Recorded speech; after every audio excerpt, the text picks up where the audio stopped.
Hello and welcome to this video. My name is Benvarmeren and today I will educate you on how to play a split push composition in a competitive League of Legends environment. In this video we'll cover these subjects. What is split pushing and why should my team do this? What are all the basics of a split push composition? How can you set up a split push? A breakdown of standard execution of a 1-4 split push composition and alternative methods of split pushing. The idea of a split push composition is to apply pressure onto the map from multiple lanes. When you do this, you force your opponents to split their foes, which means that you can now punish them by capitalizing on their indecisiveness.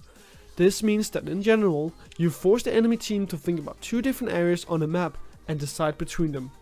Their entire goal is to set up an unfair situation where A. The enemy team does not defend against the split push and the split pusher is able to take things for free, or B. Multiple enemies go to deal with the split push and the rest of the team can start an advantageous fight or take an objective. If your split pusher is putting a lot of pressure on the enemy, you can often force them to make desperate plays that result in them throwing the game because they know that if they don't do something quickly, they will lose ground.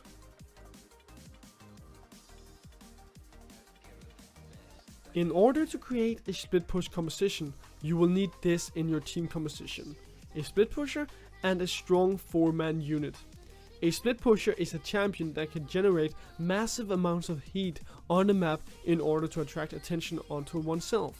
You will generally want someone who can deal a lot of damage to a tower in a quick succession while also being very prominent in 1v1 scenarios. Examples of this is on your screen right now. In order to create your strong 4-man unit, you can follow two basic routes in the 1-4 split push composition. The first route you can follow is going for disengage and wave clear. The idea behind going for these two traits is to keep your opponent from cashing in on their man advantage.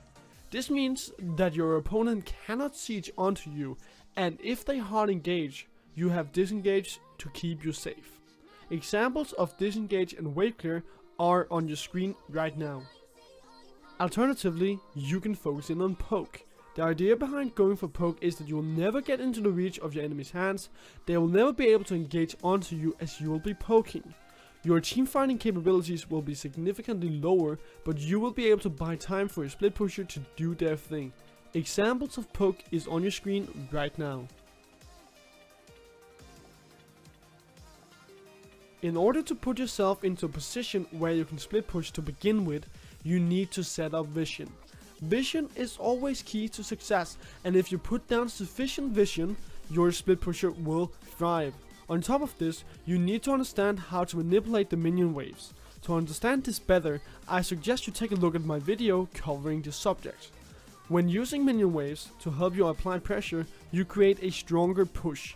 This applies both to your split pusher and your 4-man unit. When you are sieging, especially your 4-man unit, you want to keep minion waves pushing towards your enemy in order to safely siege. To create a better siege, you may use items such as Banner of Command or a CC Rod portal. With the first item, you will buff up one of your minions, and with the second item, you will have an even stronger push because of additionally friendly NPCs helping you take down towers. On top of this, there are some general do's and do nots that you as a team should follow.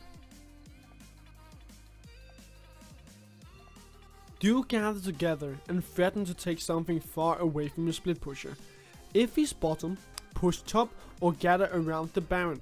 This is something you can take for free if the enemy decides to deal with your split pusher. Do not just go down mid 5 steps away from your split pusher.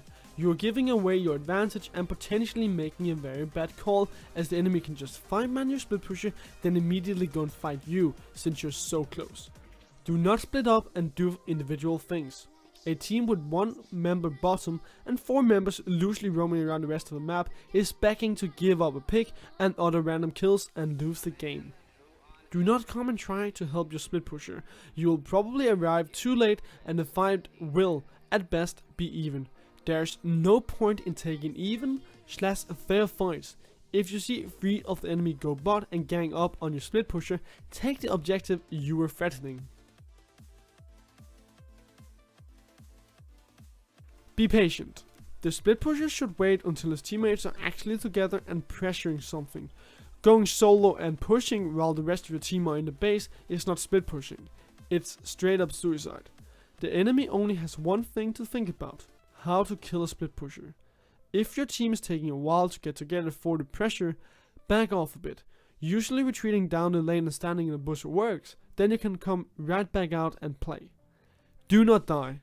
If you die, especially if you die 1 versus 1, the game becomes 5 versus 4 against your team.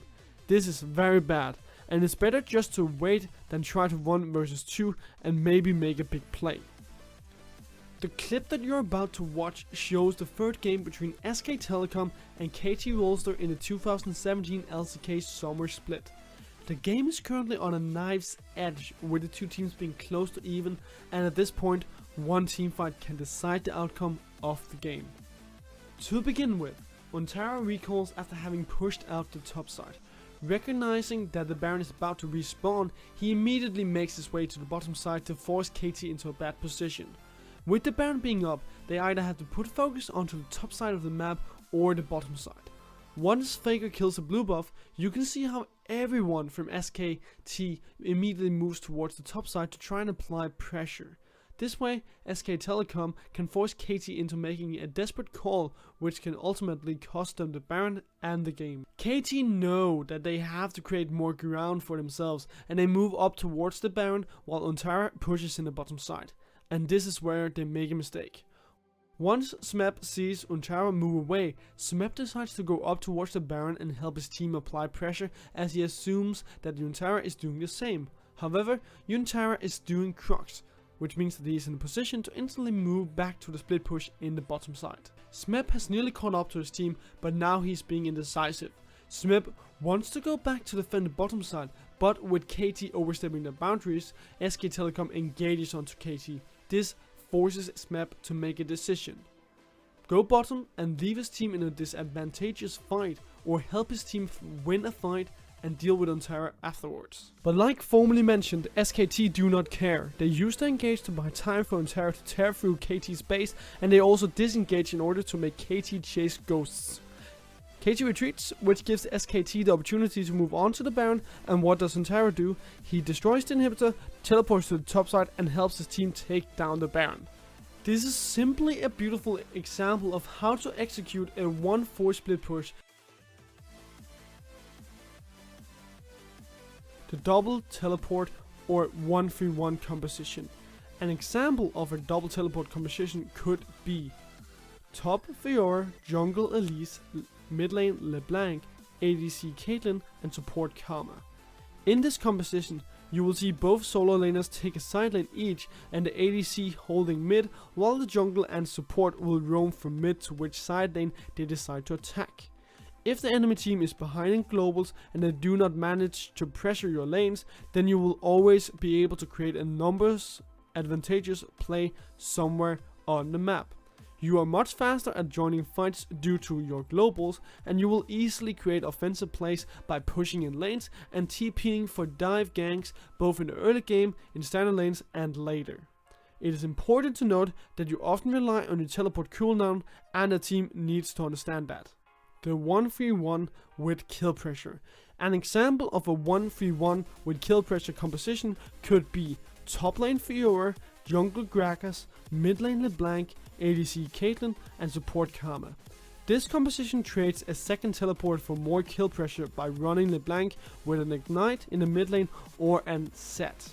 The goal is to move your assassin to a side lane and identify that lane as your strong lane. The assassin should have the push priority due to his kill pressure, forcing the enemy laner to sit far back and wait for the minions. This opens up for you to invade the enemy jungle, get control over the river objectives, which is Dragon and Rifthold, and play in the shadows to always threaten a dive in mid lane or collapse on the strong lane with your jungler and support. Once Baron Nashor spawns, then you will see the assassin switch to the top lane and try to create the same pressure, which gives you Baron control and forces the enemy team to face check without vision. It is much harder to execute this comp due to a lack of a second global, and if your assassin is not able to create pressure in his side lane and overextends by being greedy, then your composition falls apart. You are not as strong in teamfights and you will often have a weaker late game, but if executed well, this is fantastic at snowballing games. The 3-1-1. An example of a 3-1-1 composition could be top lane Fiora, jungle Gragas, mid lane Azir, ADC Caitlyn, and support Karma. This composition is focused around a safe mid lane pick who can wave clear for days but won't be picking teleport and does not do well in a side lane. Instead of moving him out of his comfort zone and into a side lane, you use your ADC to pressure a side lane with the jungler and support around him. The goal is to have mid lane push, and Azir is a great example of this because of his mobility and pushing power paired with a winning 3v1 in a side lane. Once you push onto towers with your 3-man unit, the goal is to set up deep vision in the adjacent lane and have the ability to either hit the side lane tower or move mid faster than the other team and collapse in a 4-1 move to chip down towers. The risk of running this composition is that you have to be stronger in team fights and understand where and when the other team can TP flank you. Losing fights in the mid game will quickly lead to you losing your side lanes and run out of offensive options. If you enjoyed this video, feel free to leave a like, subscribe, and find me on Twitter. Have an idea about a video I should make? Leave a comment below. Thank you very much for watching, and I hope that I will see you next time.